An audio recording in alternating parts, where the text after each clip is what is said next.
any plan to speak to women directly or target them with ads or anything like that? I do, but what women want, you know, we do the child care program that really Ivanka wanted very, very much. My daughter Ivanka wanted it. I agreed with her 100%. But what women want is they want secure borders, they want safety, they want law and order, they want, you know, they want a police department that's allowed to do its job. They want justice for all. They want a lot of things that everybody else wants, and Hillary Clinton can't do it. I don't know. See, but this discussion always makes me so crazy when you talk about voting on male and female lines.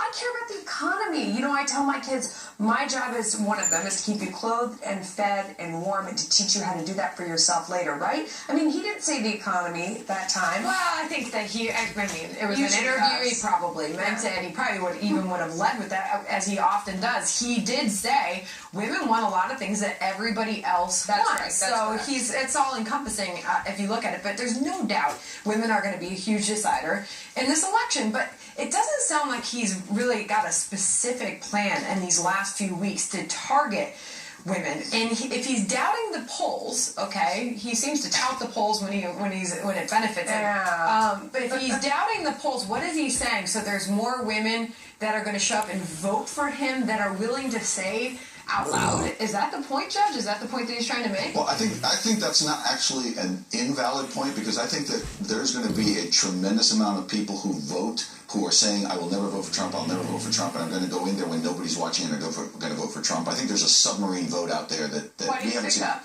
Because this is the election where nobody likes either candidate. And I said here one time, the company that's going to suffer the most in the next 8 years are bumper sticker manufacturers, because nobody's going to want to admit to that voting for it. So I think there's a lot of people who just cannot bring themselves to admit they would throw a vote for Trump because they find him reprehensible.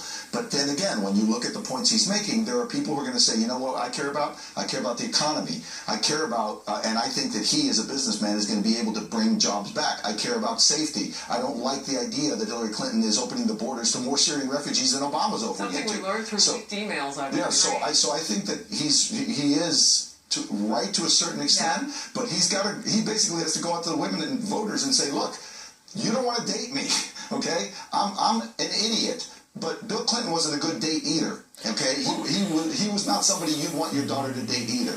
But I can bring jobs, I can bring security, I can bring safety, and she can't. We've seen what she can do, and he's got to sell himself to women that way, not as a likable, guy.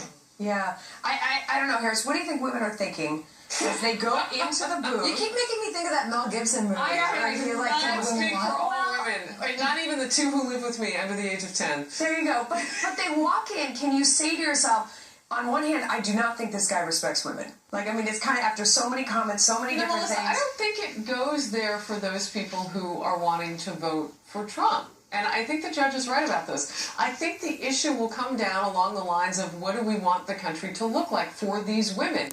And do those things that they say they want include U.S. Supreme Court picks, a different look at the tax code, illegal immigration from a different perspective, the wall. I mean, some of the things that he's talked about are irrespective of gender. So I don't know that gender is the first thing that comes to mind, even with the offensive things that have been said. Right, and I would say that as a woman, I have a hard time with somebody that thinks that they're above the law. I have a hard time with somebody that is doing things that are so corrupt and so obvious and getting away with it. That bothers me a lot more than the stuff that I really don't like in Trump. Which is also not a gender-bound issue. No, it's not. And so I think you need to give me credit as a woman. Not you all, but, We do. give me some credit. No. Right. But no, I mean, I think we need to give women some credit for being a little bit more thinking than just saying, oh, it's a woman, so I have to vote for a woman, or oh, he said something stupid. I mean, they're all saying things that are stupid. At the end of the day, now we have to look at policy and ideology, and I have a brain, and I'm going to use it. And again, that's not to gloss over the offensiveness of what was said. No, but they're both offensive. Mindset going into the booth. And as you pointed out, it's a private experience inside that booth. Nobody has to tell us anything. New allegations of mainstream media bias after thousands of emails were leaked from WikiLeaks. Well, that's what they do. Among the apparent revelations, CNBC anchor John Harwood, who was a Republican debate moderator, was praising Hillary Clinton in emails to her campaign and even gloated to them about provoking Donald Trump at the debate. Also, the Boston Globe's op-ed editor contacted Clinton's campaign chair, John Podesta, to talk about how to maximize her presence. while she was visiting New England during the primary.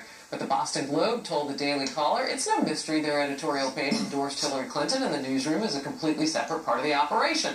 And emails also show former CNN commentator Jonna Brazil tipped Hillary Clinton's team off to a debate question about the death penalty during the primary. But Brazil denies that, saying she never had access to the debate questions and would not have shared them with the candidates. Okay, Melissa, let's just start with the facts there. Yeah. And what we know. Oh, yeah. Let's talk about John Harwood. No, I don't think a lot of this is necessary. It's not a surprise to us, because we've all worked in other places and we've been other places, and I would definitely say they are without question left-leaning. But I think Tucker Carlson made a great point last night on television, and he said that the average New York Times reporter has more in common with the average presidential candidate than with the average voter. And it just comes down to who you socialize with, who you associate with, and they're so tightly knit, they're so likely to be at the same restaurants and the same schools and share the same values and to hang out together, and they're just such a cozy community, and they don't understand either a lot of these candidates, especially on the left, and a lot of the media, including and especially people like John Harwood, what the average voter feels like, what they face, what they deal with. They just don't have any idea. Can I remind Sad you? that is to hear you say that. Can I remind you what John Harwood said in that debate, that much criticized debate, where he moderated his questioning to Trump? Let's be honest, is this a comic book version of a presidential campaign? Do you all remember that? Remember that? This is the same guy that in May of 2010, he sent Clinton campaign chairman John Podesta